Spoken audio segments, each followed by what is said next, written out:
Rewind is a production of Wisconsin Eye.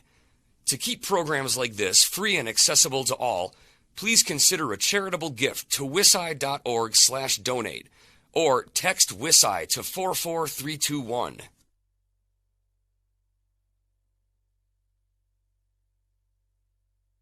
This program is brought to you from the Margaret Farrow Studio.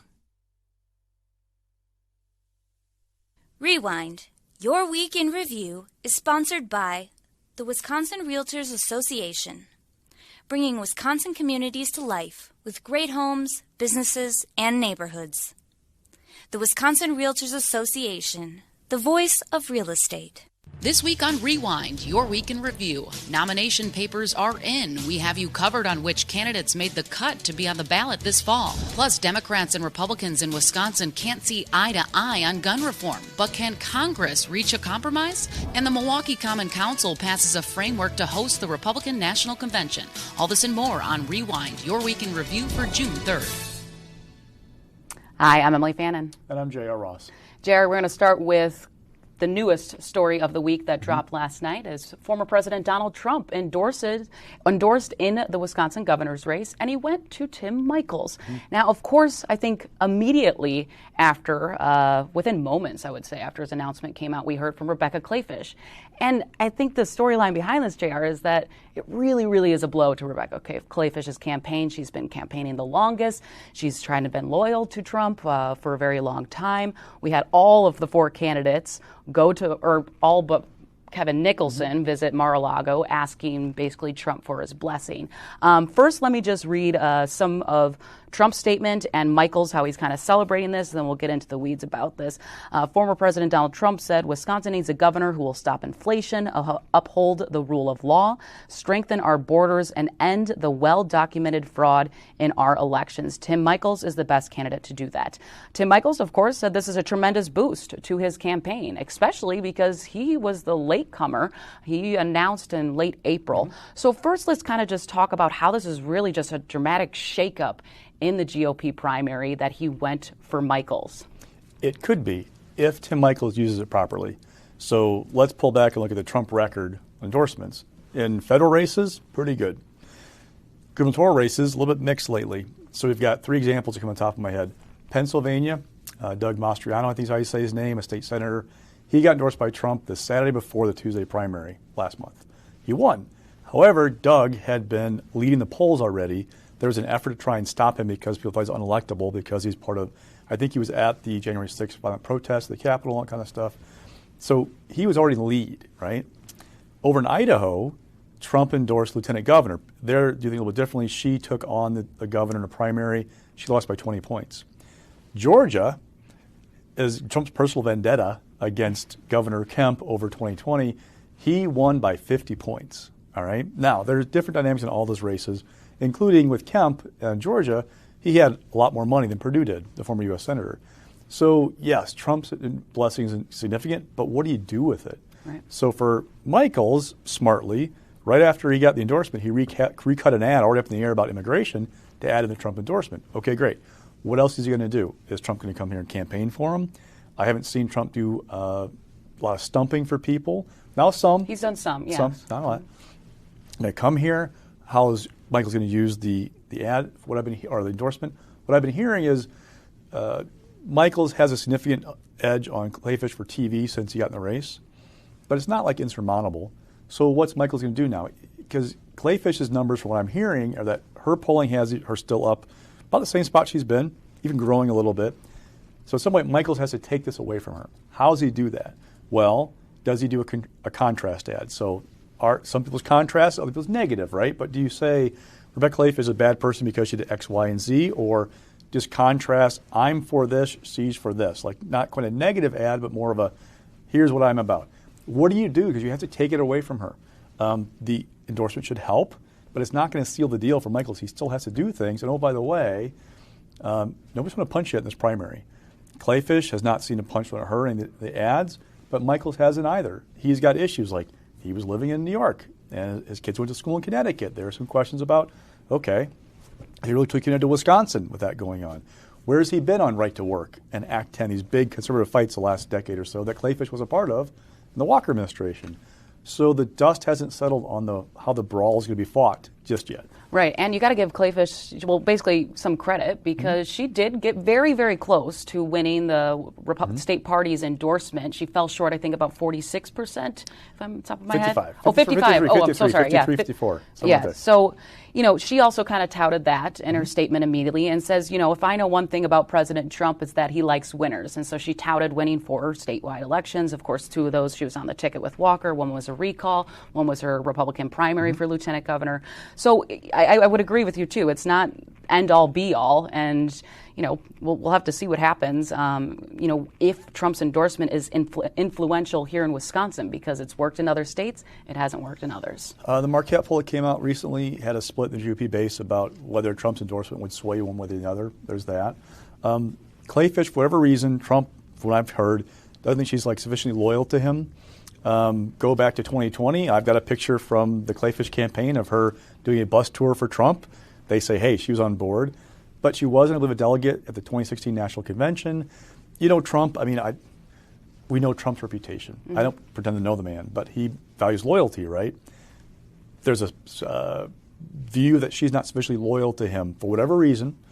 And Michels is more in the mold of what Trump is, right? From the private sector, business guy, outsider. Michels Corporation does big things, like Keystone Pipeline. They're working on that before it was shut down. They dug giant tunnels in New York, right, for the subway system. Trump likes big things. Michels Corporation does big things. There's a kind of a connection there. Also, there are people in Wisconsin Republican circles who have Trump's ear who are kind of, advocating for Michels. People like Reince Priebus, the former state national chair, Trump's former chief of staff. He's like kind of the Michels camp. Tommy Thompson, he was on when he was thinking about running for governor as well, down to Florida, he gave a stem winder, I heard, for Michels at an event last night. Diane Hendricks, the big donor from Beloit, she did an event for Michels, a luncheon to kind of let people see what he had to say. She also talks to Trump. So it's not just like having one voice, it's all these voices that Trump knows in Wisconsin are saying, hey, we like this guy. Those voices outweighed those who are advocating for Clayfish. It seems like, at least. All right. So we got a lot to get to. So we're going to go next topic about the filing deadline was this week. So we kind of got a taste of who made the cut and who didn't. And JR, in general, it wasn't as dramatic, I guess, as you could say, as 2020 was.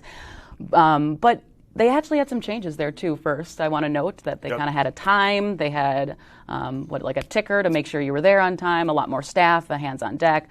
But let's just dive into the details. What are your key takeaways here? So Republicans have more than a dozen incumbents who face primary challenges from U.S. Senate down to the legislature. That's kind of interesting to note. Only one Democratic office holder got a challenger for primary. That's Doug LaFollette, Secretary of State, he was first elected when I was still in diapers. That said, Republicans have an issue. There is a base issue where the base is somewhat split about various things.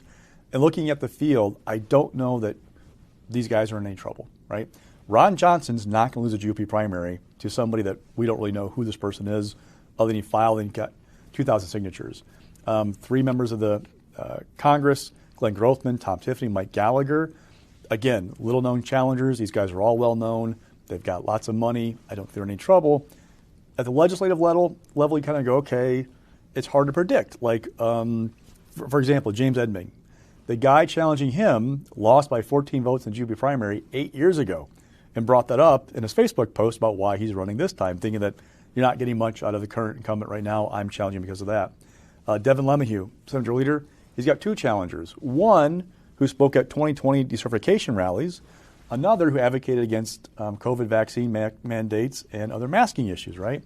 But you have 2 challengers in a primary. They split the anti-incumbent vote. That's an issue.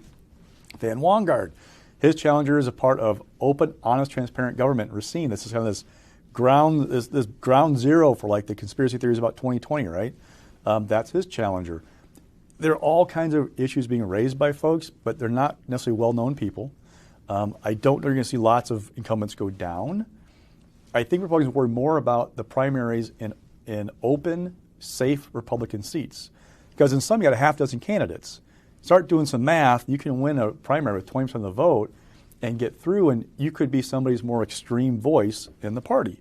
Well, how is that going to work with a caucus that's already got some tensions, right? Mm-hmm. So I think that's their bigger worry, is not these guys and the challenges that they face on August 9th, but what happens to those open seats where you have potentially people who could, I don't know, raise some cane in the caucus come January. And we also kind of noticed some people not putting in nominations signatures for the lieutenant governor's race, which you broke, I believe, last week and this week.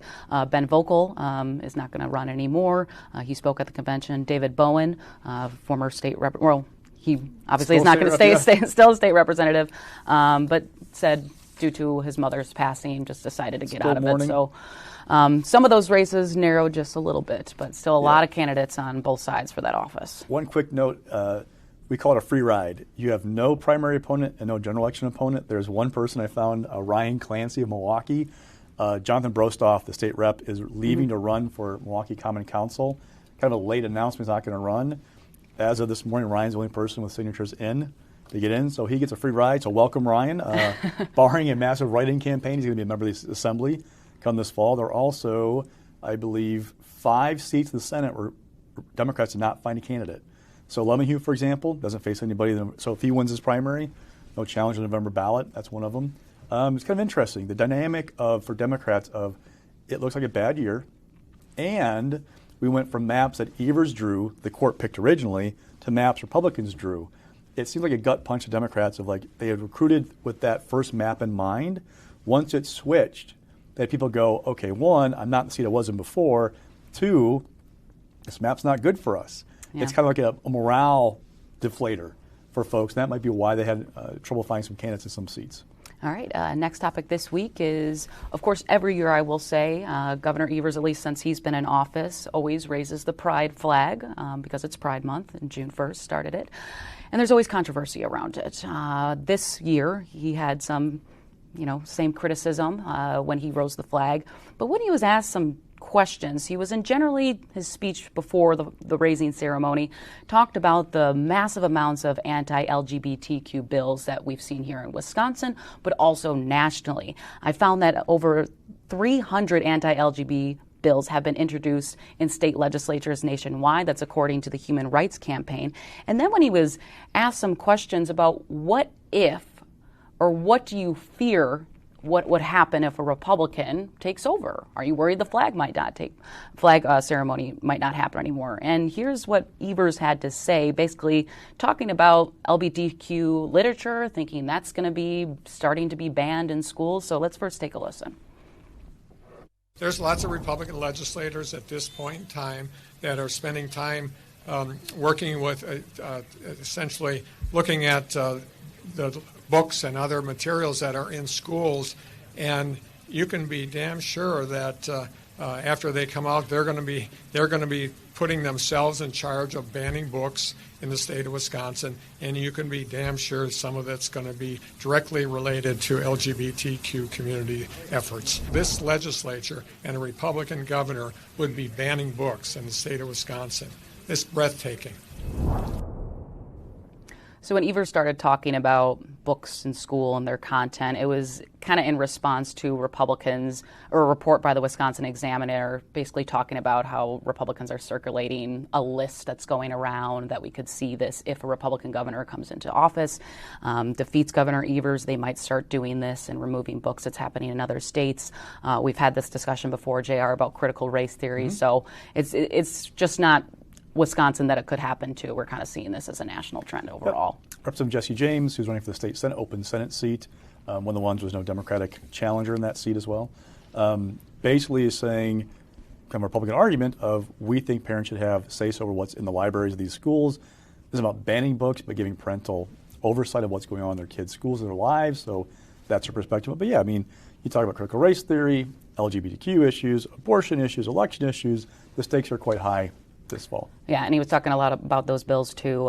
The parental rights bill that you were talking about, basically that would allow parents to sue school districts if they don't agree with what's being said or talked about in the classroom. We also saw the bill banning transgender youth to participate in sports. So those are all things that could possibly come up. if a Republican governor is elected in the fall. Want to kind of transition to gun safety prevention. It is Gun Safety Prevention Week starting today, and it carries on for a few days. But of course, even just after the horrific Texas school shooting, there was multiple mass shootings after that. So Democrats had another press conference kind of kicking off National Gun Violence Awareness Day, and they just once again, basically pled with Republicans or called out for them, please come sit down with us. We can't get anything done without you, but mostly all of those calls have been ignored. Democrats have been on the same beat. They want to have universal background checks, red flag laws, which would take guns away from people who pose a threat to themselves or others. Republicans, we talked about this last week, looks like Assembly Speaker Voss and other top Republicans really just rather go the beef up security route. Let's put SROs back in schools. Let's have police officers in there. Let's possibility of arming teachers as long as they have a law enforcement background. So I did ask Senator Agard at her press conference, well, what do you think about arming teachers? Is it something you maybe could find middle ground on? What about having more school safety grants under the DOJ? And here's what she had to say. Attorney General Josh Kaul and the legislature has provided a lot of money to schools across the state of Wisconsin to create safety within our schools. That does not stop the gun violence from occurring. What we need to prevent is the guns in the hands of people who are a danger to themselves and a danger to our communities. And that's what these two pieces of legislation do. They will not affect the Second Amendment. They will not affect law-abiding gun owners. They will only make sure that people who are a danger to themselves and other people, the state of Wisconsin, or our nation, from having access to those guns. On the congressional level, we are seeing some talks that are not happening here in Wisconsin, some bipartisan talks. Congress, there's a bipartisan group of senators that are kind of floating some ideas. They've apparently tried to reach this framework as of yesterday that would raise the age from 18 to 21 to buy an assault-style weapon, also discussing red flag laws, but it really just kind of remains to be seen what Congress does. But I think it's fair to say that the state legislature is not going to come back. Maybe Governor Evers might call a special session, but we knew what happened in 2019, or even with all the special sessions have been ignored by Republicans. But we're kind of just in a wait-and-see period. Yeah, no, with everything Joe Biden said in the speech, right. You have to have 10 Republican senators agree to anything that comes up to give over a filibuster, and the prospects of that are not real great. So we'll see. Now, one Republican I saw did say that not doing anything would be an embarrassment after what's happened in the last week, but let's see. Yeah, exactly.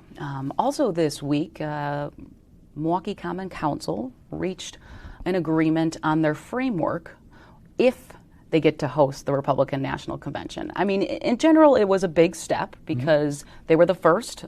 Besides Nashville, they are the two competing. They kind of got out ahead of this because they're really, really trying to sell this to land here. We heard from Cavalier Johnson, who said basically we reached an important step in our work to win this convention. However, there is some criticism, especially from an immigrant group, Voces de la Frontera. They have not wanted the RNC to come to Milwaukee for a whole host of reasons. They just think it would be a bad look. They don't think Milwaukee is going to get the economic boost that everyone keeps predicting. I think it's around the 2 million range that would be funneled back into the city. So I guess there's always someone who's not going to be happy with it. But I think in general, I think it was just a good first step. We'll see what happens. And will remain to be seen because we are fighting with Nashville right now, and there should be a decision, I'm hearing, by the end of this month. Important to note, some people have pushed for an amendment that would require the RNC to pay $6 million to the city to kind of make them whole. That didn't come to fruition, which is why in the past 13-0, there is, though, talk about doing something like the RNC trying to do some kind of compensation for Milwaukee. Milwaukee's other issue has been crime. There's been a number of incidents recently that have raised questions about whether people feel safe about coming to Milwaukee. The flip side is, if you ever covered a national convention in a major city, it's like a war zone. Like, you are blocked off. I was in New York in 2004 for the first convention post 9/11. It was like being in a war zone. So there are ways to kind of wall off the conventioners from the rest of the city. That said, it's a perception problem for Milwaukee that they'll have to face and address with the RNC if they're going to win the convention. Right. Also this week, Wisconsin State Supreme Court joined other state high courts on Wednesday that found businesses who claim that their losses stemmed from COVID-19 pandemic are not covered by insurance. So this was kind of a long time coming, I guess, ruling, JR, and it was a unanimous decision. And like I mentioned before, mostly all other courts that have taken up this issue just basically argue that COVID-19's presence doesn't amount to physical loss of staff and other damages. So it's one policy from Century based in Fond du Lac. It was one business that sued originally, but others joined in, arguing that, look, we had to shut down because of the order from the Evers administration, and then we had COVID present in the building, which causes issues, so we should be able to recoup our lost revenue. The court said, all right, your policy talks about damages. That's damage of the building. That's not like being shut down. That's like you got to do something to it. That doesn't count.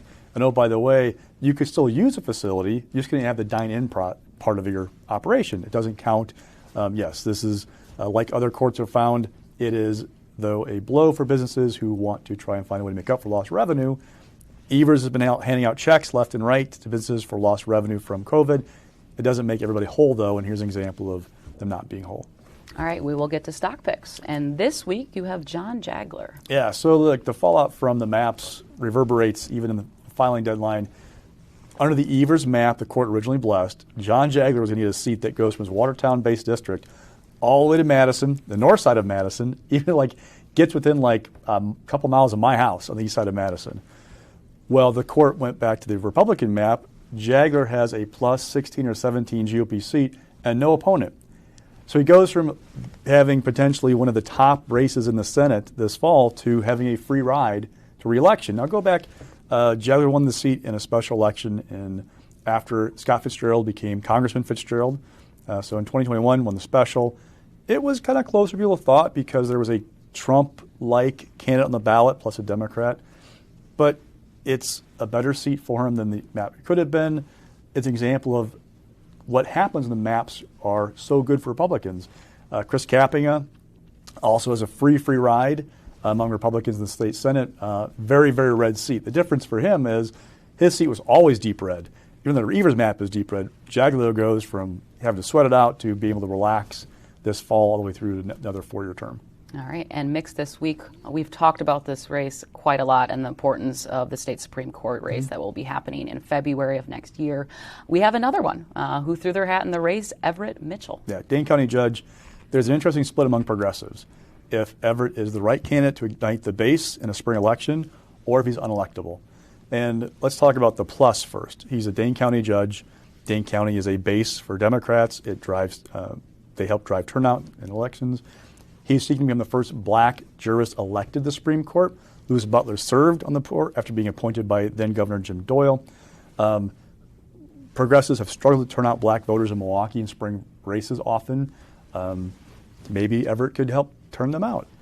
The flip side is Everett also went to, as a social justice kind of advocate, went to a protest in 2020 after the old George Floyd thing and led a chain of no justice, no peace, no racist police. Now, if you're a sitting judge in Dane County, probably not a big issue. But in a statewide race for Supreme Court, I'm going to guess Republicans might use that in their ad campaign in April of 2023. Now, we have Janet Petrosiewicz from Milwaukee County. We talked last week. She's a sitting judge. She's a former prosecutor. Everett is as well. She can self-finance. She's also a female. Progressives have had a good run of luck. They have a good run, yeah. Rebecca Dallett, Jill Karofsky, they've done well with that profile of a candidate. She also has baggage. I mean, Republicans are already talking about a couple of cases that she ruled on where they're going, okay, she's soft on crime. Oh, by the way, her time as a DA also was intertwined with John Chisholm. It was a lightning round about, low bail for, people charged with violent crimes. He's got pluses and minuses. The question is, who's the best profile in a spring election? For progressives, they got this choice. Now, I hesitate to say who's better right now because we are an eternity away from spring of 2023. Let's get through Things could the change midterms dramatically. What I'm setting up for is the choice progressives have. Now, Daniel Kelly, the former Supreme Court justice who lost to Karofsky in 2020, he's all but assured of running. I think he's just waiting for the filing deadline, June 30th, for this current finance period. So in July, I expect him to announce he's going to run. It looks like his are coalescing around him. I haven't heard of any liberals looking to run at this point. Some can still kick the tires, but do the math. You're going to have most likely a kind of a 50-50 roughly turnout in the primary. So Daniel Kelly should get through. It's how do Everett and Janet split up the rest of the vote from the progressive side. And what choice do they make? Do they go with somebody who excites the base more, which people argue Everett does, or somebody who is better in a general election campaign like Janet? Again, those dynamics of who can turn people out in April when the electorate is simply older, whiter, and more conservative in Wisconsin than the November election. All right. And following this week is the Thomas More Society, basically striking out again in court. So look, they've been on the warpath about private funds being used for public election costs for a while. The attorney for Thomas More Society filed a lawsuit in 2020 trying to prevent the 5 largest cities in Wisconsin from using these grants from the Center for Tech and Civic Life, which is funded mostly by Mark Zuckerberg, right? The federal judge said there's no ban on this money being used. There was strike one. After they went to the federal appeals court, struck out again. Then after the election, they went to the Elections Commission, filed a complaint. The commission denied the complaint. Then they filed 5 separate circuit court appeals in each of those 5 jurisdictions, saying this was not properly done. They also already announced election bribery. This is the first time one of those 5 cases, the appeals, got a hearing and a decision. Judge Elke said there's nothing illegal here. You haven't proven there's anything illegal. Oh, by the way, we know it's not illegal because the legislature tried to ban explicitly the use of this money. So now they got to figure out what they're going to do next. Talking to Eric Cardall, the attorney for Thomas More Society, said, okay, we know we lost this. We may drop the other 4 lawsuits and focus on these other lawsuits we filed about the Wisconsin elections. Remember, the state Supreme Court at any minute now can have a decision about drop boxes and whether unmanned drop boxes are legal or not in Wisconsin. The society has filed 5 circuit court actions, again, the 5 cities, Green Bay, Kenosha, Madison, Milwaukee, and Racine, saying they can't use drop boxes. Well, why would you file the lawsuits when you already have this kind of supreme authority of state law going to rule? The explanation is the clerks in those communities weren't parties to that Supreme Court case. And the Waukesha County judge who said drop boxes aren't legal back in January, the decision was, the clerks in some of you said, well, we weren't parties, it doesn't apply to us. So like I believe in Madison, for example, still use drop boxes in April. I believe Milwaukee did as well. Yeah. Or no, it's Milwaukee and Racine, I think some combination of them. But anyway, they're filing lawsuits to try an explicit ruling saying that these guys can't use them as a safeguard against where the court decides. Now, I don't know, the Supreme Court's going to decide, they can kind of do whatever they want to do for the Supreme Court. But that's their legal path. I don't know they're going to be successful with that path either. But they have the money and the resources to keep filing these lawsuits and keep trying to raise these concerns. And there are Republicans who don't like drop boxes, who don't like the private money. It is the focus of Gableman's investigation. Just going to bring that up, yes. Oh, no, by the way, the society's been part of Gableman's stuff as well and have helped him with what he's been doing. Yeah, and it's important just to kind of recap, I guess, Gableman's investigation, at least the latest. And, you broke this first, too. He is way over budget, according to open record laws. He's about near $1 million, about $900,000 right now. And that is what taxpayers are going to ultimately have to pay. Now, whether or not all of that is going to be the final total is the big question. I know Speaker Voss said, well, some of that doesn't count. I don't know if I'm going to count the court proceedings, so it's kind of just a wait and see. But it is still, I think, not unexpected to see that dollar amount, JR, because of what we've known from the beginning of how much longer this was anticipated to go on. Yeah, there's still a cap of the $676,000 on the actual operation of the investigation. There's no cap on legal bills. I have looked at the legal bills. They are piling up. They keep coming in. We still have a July hearing in one of the cases that he's involved in, so that's going to keep ticking up. Where it ends, I'm not sure.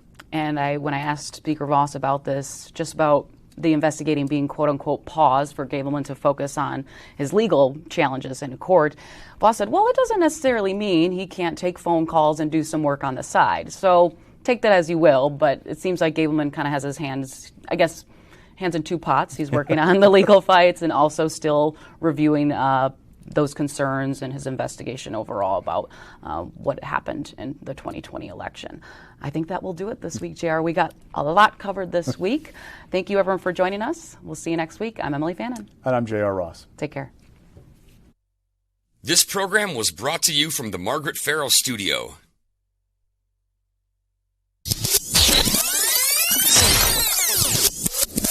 Rewind. Your Week in Review is sponsored by the Wisconsin Realtors Association, bringing Wisconsin communities to life with great homes, businesses, and neighborhoods. The Wisconsin Realtors Association, the voice of real estate.